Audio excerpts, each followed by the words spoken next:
Real Madrid o'ng qanotga Yan Diamandeni olib keldi. Ba'zi bir muxlislar esa uni butunlay unutib qo'yishdi. To'g'ri, jarohatlar uni sindirdi degan xulosaga kelishingiz mumkin. Ammo comeback degan so'zni eshitganingizda faqat va faqat uning ismi yodingizga tushadi. Demak, gaplashamiz Rodrigo haqida.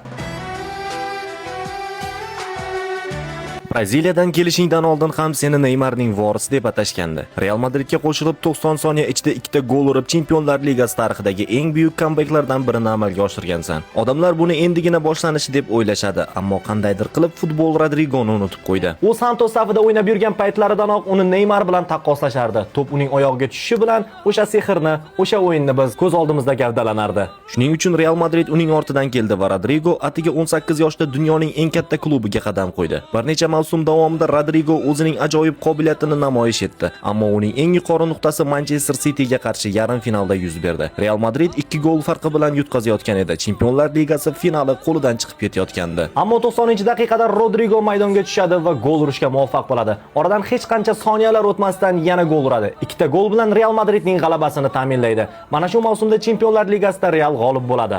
Ammo futbol hech kimni kutib turmaydi. Bellingham keldi, keyin Mbappe va birdan e'tibor Rodrigoga qaratilmay qo'ydi. Uning formasi beqarorlashdi va asta-sekin Rodrigo ikkinchi darajali futbolchiga aylanib qoldi. Ammo o'tgan mavsumda u nihoyat yana o'z ritmini topayotgandi. Muhim gollar urdi, muhim vaziyatlar yaratdi, lekin formasi qanchalik tez qaytgan bo'lsa ham, tanasi ham uni shunchalik tez to'xtatdi. Hojsimon pay uzilishi jarohati uni 2027-yilgacha safdan chiqardi. Ba'zilar bunday jarohatdan qaytish juda qiyin. Rodrigo ham shunchaki yana bir fojiaga uchragan futbolchi deb o'ylaydi. Ammo u hali atiga 25 yoshda. Bu yoshda esa uning oldida hali juda ko'p narsalar bor. Menimcha Rodrigoda hali o'zini isbotlashi uchun yetarlicha vaqt bor. Siz qanday fikrdasiz? Mana shunday raqobatli Real Madridning hujumida u o'z o'rnini topib ketadimi yoki yo'q? Izohlarga albatta fikringizni yozib qoldiring.